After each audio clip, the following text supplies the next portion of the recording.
Yang terhormat Dewan Juri, yang saya hormati kakak-kakak guru sekolah minggu dan yang saya cintai adik-adik semua. Perkenalkan, nama kakak Kak Berry. Hari ini kakak mau bercerita perumpamaan tentang seorang penabur. Penasaran ceritanya seperti apa? Yuk kita dengarkan bersama-sama.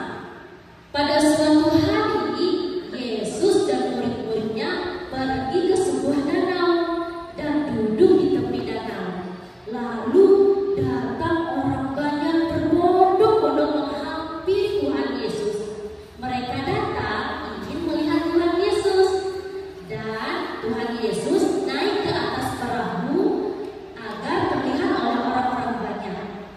Kemudian Yesus mulai mengajar perumpamaan tentang mereka.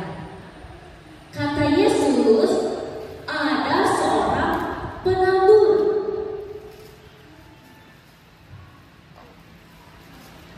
Seorang penabur ingin menabur benih-benihnya. Benih yang pertama jatuh di pinggir jalan, adik-adik. Nah, adik-adik bisa lihat nih, benih pertama jatuh di pinggir jalan. Kemudian banyak orang melewati hingga benih-benih itu terinjak-injak. Lalu datang burung memakan habis benih-benih tadi.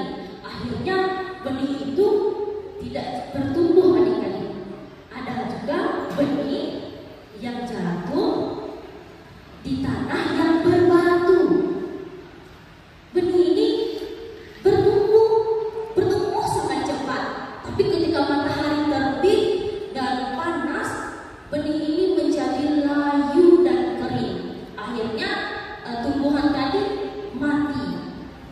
Ada juga benih yang jatuh di semak berduri.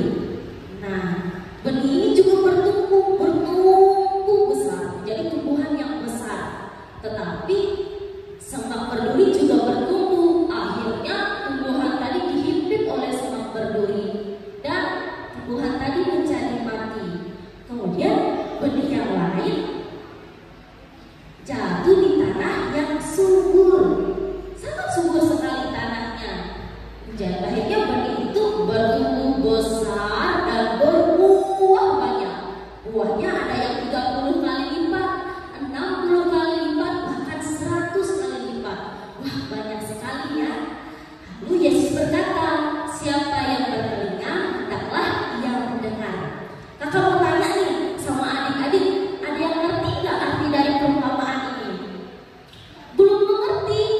Ayo kita dengarkan apa kata Yesus selanjutnya.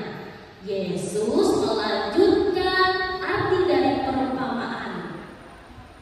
Benih yang pertama yang jatuh di pinggir jalan tadi, yang terinjak-injak, yang dimakan habis oleh burung-burung. Artinya seseorang yang sudah mendengar firman Tuhan, tetapi dia tidak mengerti, sehingga firman Tuhan tidak bertumbuh di dalam dirinya.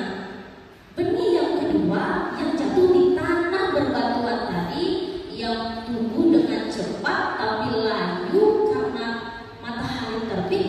Artinya seseorang yang sudah mendengar firman Tuhan, dia menerimanya dengan bergembira, tetapi dia tidak mau melakukannya, sehingga firman Tuhan juga tidak bertumbuh.